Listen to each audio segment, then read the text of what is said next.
got a lot of work to do in the next month, 2 months, on the banking side to give similar confidence, international confidence about our private debt position.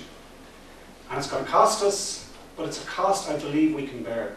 I think we can do it, get out of it. I read recently, it's a good gripping read, Too Big to Fail, history, a very interesting recent book on what happened in Wall Street and in Washington in September, October 2008. And it was interesting for a couple of reasons. Firstly, how kind of similar it is. Banking crisis or banking crisis. The same kind of decisions have to be made quickly. The same fundamental ABC solutions. Clearly, and Patrick Honan was talking to recently, says, yeah, it's always guarantee, asset management, capital.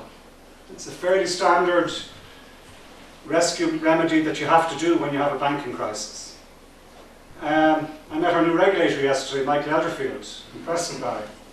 And I was saying, what do you think of our particular mix? Like, would you go NAM or would you go something else? And I think he was saying two together.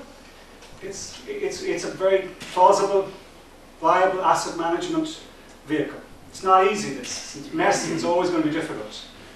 But it's doable. Now, we need public and political support behind it. We need to be confident that what we're doing is done for good, rational reasons, and it is. So we have a job in the next month going out explaining that as we start to put capital back into our banks, and as they then start fascinating on that, and start thinking about their customers. Do we let the banks run the country, or do we run the country?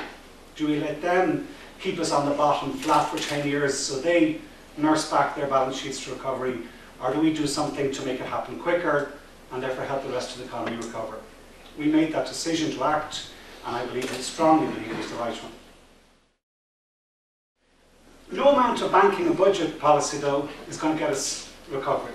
You can't contract your way back to economic vitality. We are going to need a stimulus. We're going to need more than that to get us out of the difficulties we're in, because it is going to be a difficult budgetary position for the next 3 to 4 years. So we have to have new investment. We have to have foreign direct investment. We have to have lending and spending. And that's where I think this green stimulus comes in. It's tough out there, but it can come back. It can not come back. I don't want to go back to Celtic Tiger. I want to take the good bits of it, but actually turn it green. And I think that's doable. Lastly, I'd say, people must wonder, God Almighty, is our political system able to manage all this fine talk?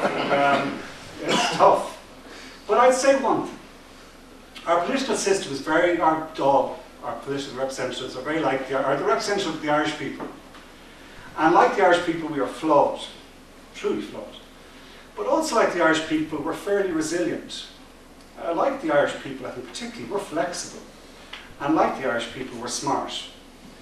And I think if I can give any confidence, as we go into a very difficult time on banking, politically, and as we have to get off the bottom and give people a sense of hope, that actually our political system will deliver for us, regardless of government.